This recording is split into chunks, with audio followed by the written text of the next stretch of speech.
Assalamualaikum warahmatullahi wabarakatuh.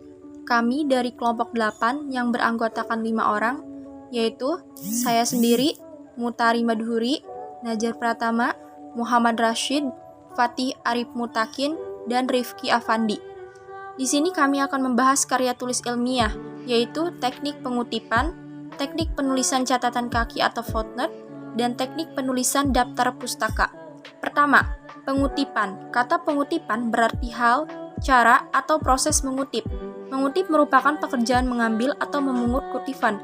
Menurut Azhari dalam Alam, kutipan merupakan bagian dari pernyataan, pendapat, buah pikiran, definisi, rumusan, atau penelitian dari penulis lain, atau penulis sendiri yang telah atau menurut penulis kata telah harus dihilangkan dan terdokumentasi, serta dikutip untuk dibahas dan ditelaah berkaitan dengan materi penulisan.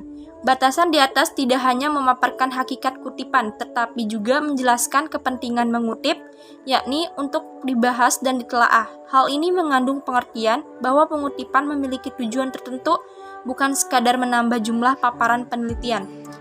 Kedua, ketentuan umum penulisan pengutipan. Penulisan kutipan dan sumber kutipan, penulising kutipan dan sumber kutipan menjadi salah satu aspek terpenting dalam penulisan karya ilmiah. Terdapat beberapa ketentuan dalam menulis kutipan dan sumber kutipan, yaitu: pertama, kutipan langsung atau kutipan yang berasal dari penulisan yang berjumlah kurang dari 40 kata ditulis dengan menggunakan 2 tanda petik. Kedua, kutipan langsung yang diambil dari kutipan, maka penulisannya menggunakan 1 tanda petik.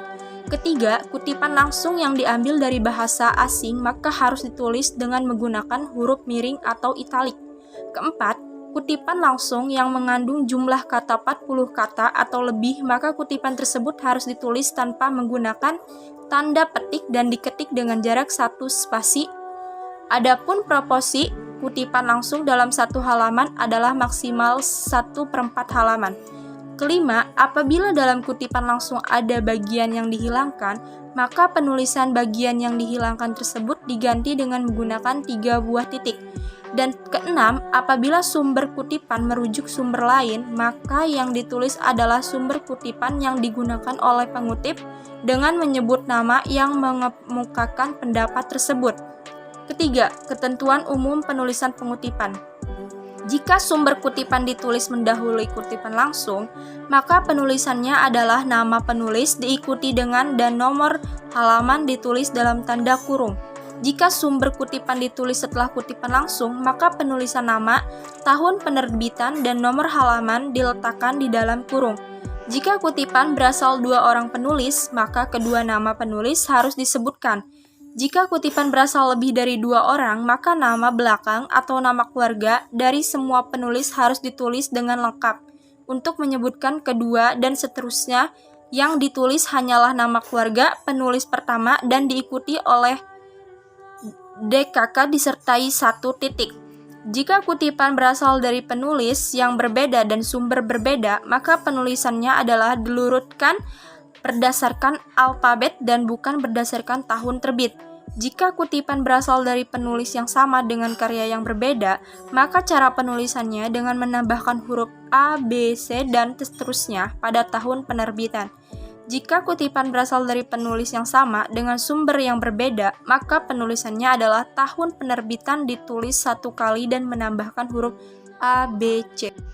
Ada 2 cara untuk mengutip, yaitu mengutip langsung dan mengutip tidak langsung. Yang pertama, kutipan langsung merupakan salinan yang persis sama dengan sumbernya tanpa penambahan.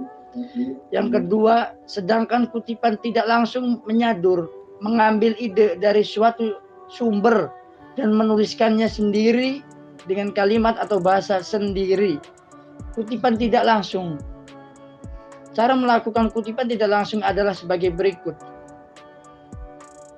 Menggunakan redaksi dari penulis sendiri, parafrasa.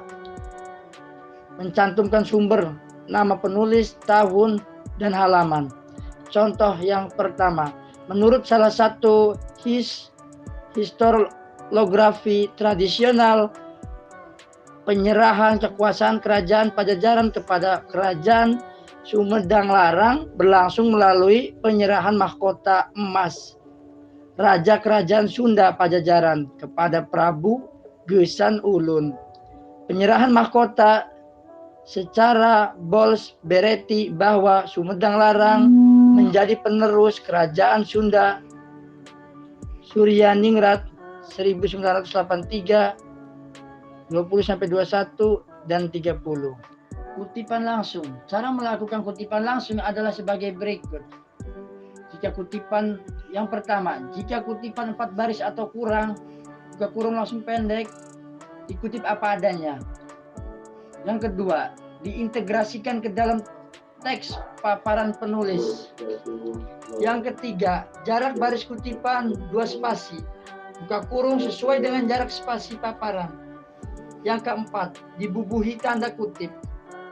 Yang kelima, sertakan sumber kutipan di awal atau di akhir kutipan, yakni nama penulis, tahun terbit, dan halaman sumber, atau author, date, page. Misalnya penulis, 2012.2/100. Yang keenam, jika berbahasa lain, asing atau daerah, kutipan ditulis dimiringkan. Yang ketujuh, jika ada kesalahan tik atau tik pada kutipan, tambahan kata sik dalam kurung SIC DL kanan, kata yang salah tadi. Yang ke-8, jika ada bagian kalimat yang dihilangkan, ganti bagian itu dengan tanda titik sebanyak 13. Jika yang dihilangkan itu ada di awal atau di tengah kutipan. Dan 4 titik jika di bagian akhir kalimat. Yang ke-8, jika ada penambahan komentar, tulis komentar tersebut di antara tanda kurung. Misalnya, penggarisbawahan oleh penulis. Contoh 2, ada beberapa pendapat mengenai hal itu. Suryaningrat, buka kurung 1983.2 20-21 dan 30 titik tutup kurung mengatakan, menurut salah satu historiograf tradisional, penyerahan kekuasaan kerajaan Pajajaran kepada kerajaan Sumedang Larang berlangsung melalui penyerahan mahkota emas raja kerajaan Sunda Pajajaran kepada Prabu Gesan Ulun. Penyerahan mahkota secara simbolis berarti bahwa Sumedang Larang menjadi penerus kerajaan Sunda. Jika lebih dari 4 baris, langsung panjang. Yang pertama, dikutip apa adanya. Yang kedua, dipisahkan dari teks paparan penulis dalam format paragraf di bawah paparan penulis. Yang ketiga, jarak baris kutipan 1 spasi. Yang keempat, sertakan sumber kutipan di awal atau di akhir kutipan, yakni nama penulis, tahun terbit, dan halaman sumber. Misalnya, penulis, misalnya buka kurung penulis, 2012.2/100. Yang kelima, jika berbahasa lain, asing atau daerah, kutipan ditulis dimiringkan. Contoh ketiga, mengenai pentingnya penelitian di lokasi tersebut, Tri Wurjani, DKK, buka kurung 1993.27-43, tutup kurung, mengatakan sebagai berikut.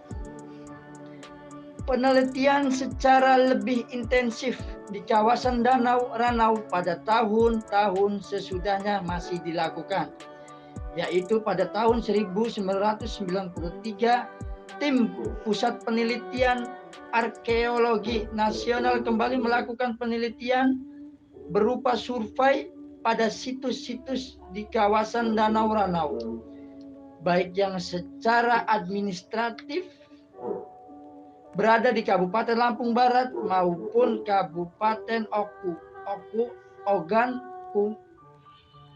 Komering Ulu, Provinsi Sumatera Selatan. Penelitian yang dilakukan menunjukkan temuan-temuan arkeologis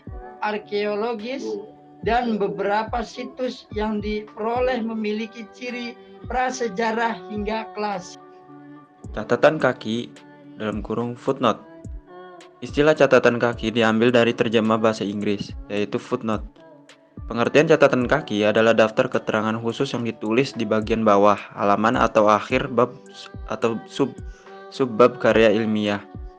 Menurut Kamus Besar Bahasa Indonesia, arti dari catatan kaki yaitu berupa keterangan yang dicantumkan di margin bawah halaman buku untuk menambah rujukan uraian dari masalah pokok.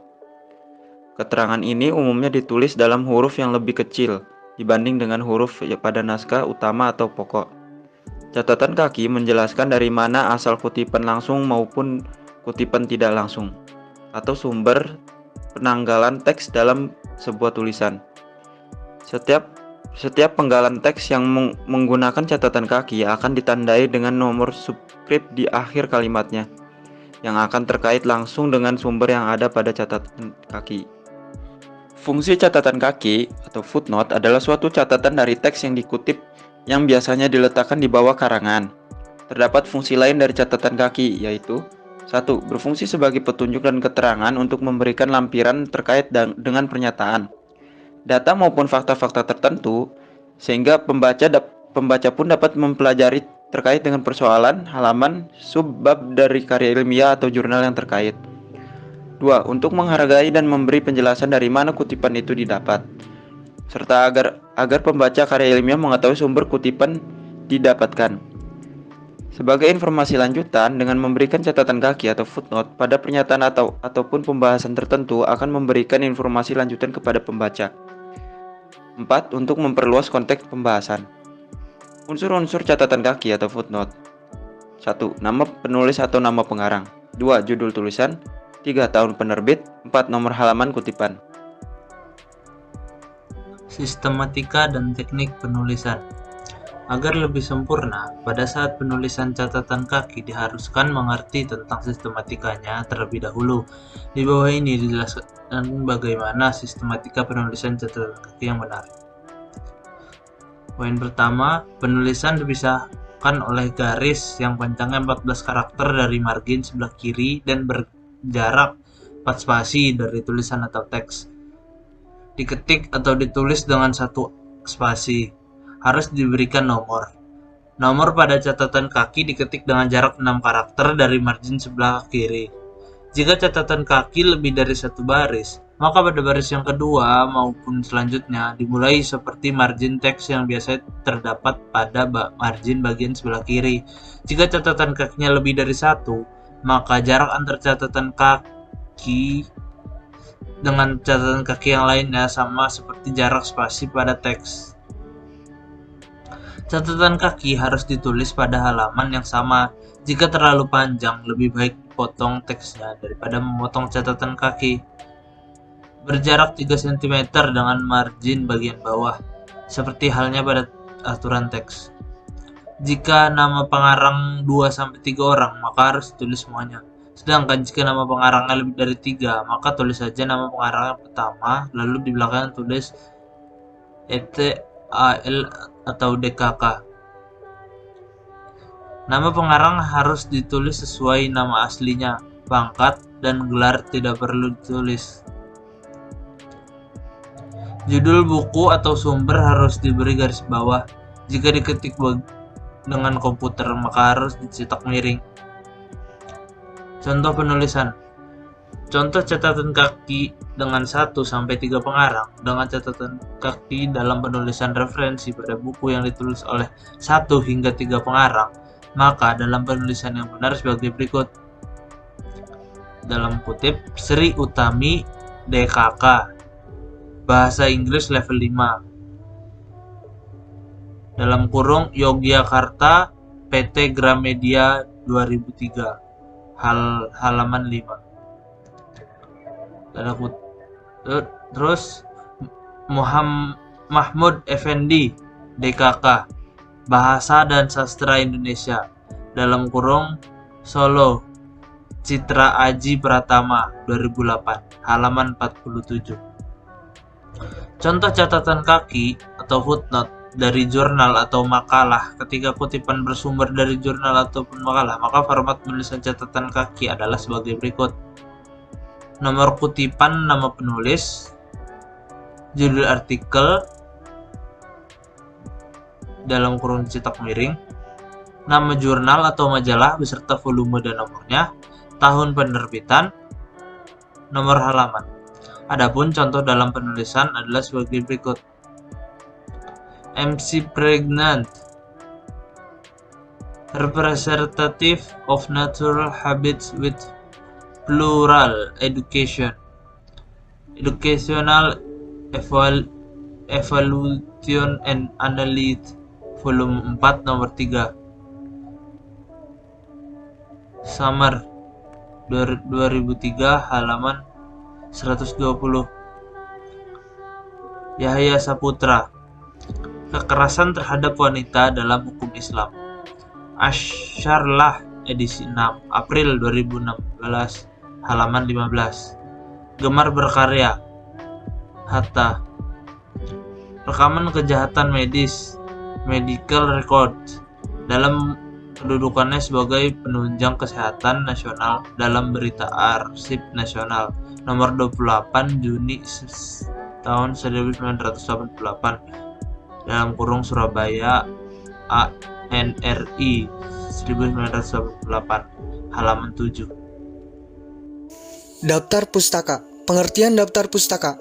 Daftar pustaka merupakan daftar yang berisi semua buku atau tulisan ilmiah yang menjadi rujukan dalam melakukan penelitian.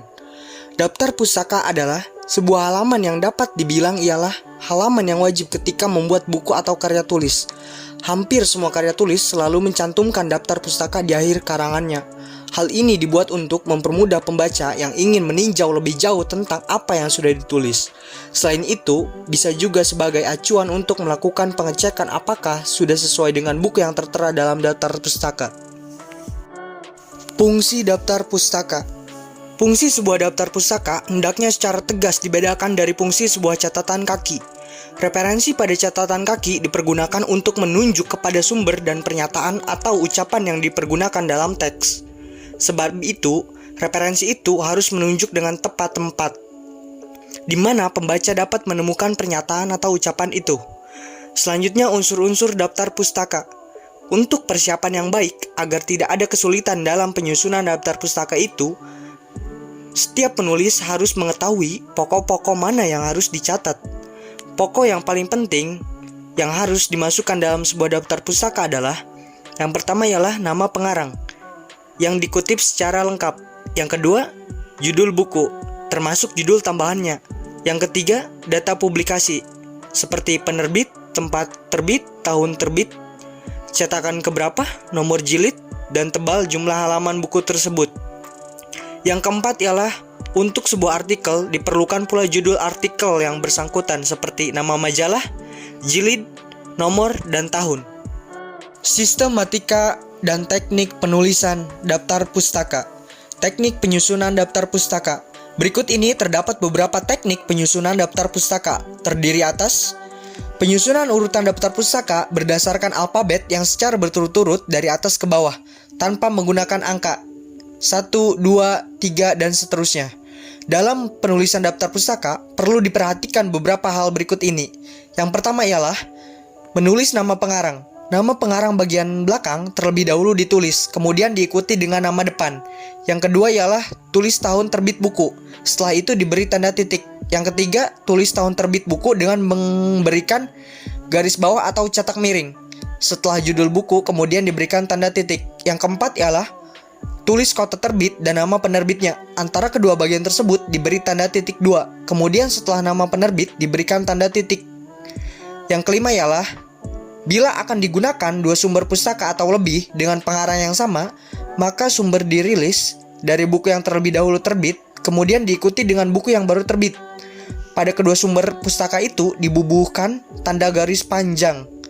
Yang keenam ialah bila daftar pustaka berasal dari sumber internet, maka dapat ditulis seperti yang disarankan oleh Sophia pada 2002, di mana komponen bibliografi online tersebut ditulis sebagai berikut, yakni nama pengarang, tanggal revisi terakhir, judul makalah, media yang memuat, URL terdiri dari protokol, situs, pet ataupun file, dan juga tanggal akses.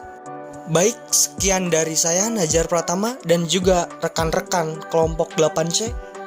Mohon maaf jika ada kesalahan atau kekurangan. Wabillahi taufik wal hidayah. Wassalamualaikum warahmatullahi wabarakatuh.